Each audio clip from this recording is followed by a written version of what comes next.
Hi guys, home renovation series part 6. I'm a bit under the weather, so bear with me. In today's video, I'll be making a chandelier for my living room. But first off, I made a round board for the skewers to be glued to, but unfortunately I can't find the clips. So yeah, this is me just showing you the board.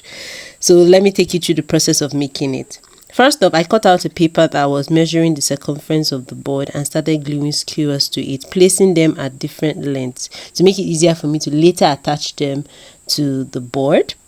After that, I spray painted the skewers gold, one side of the skewers gold, and then tore off the excess on the other side of the skewers.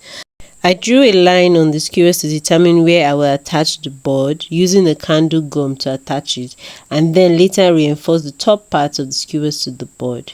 I spray painted the inside gold and I wanted the inside to be glittery, so I applied top bond to the inside and started pouring glitters on it, and this is what it looks like.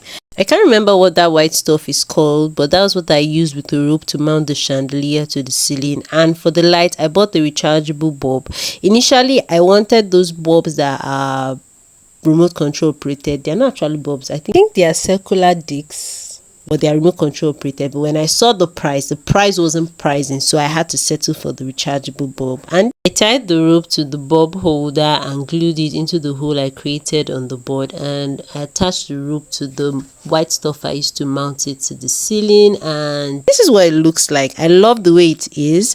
I love the way it turned out. I would later buy the one I want, but for now this will do. So see you in my next one. Stay tuned. Bye.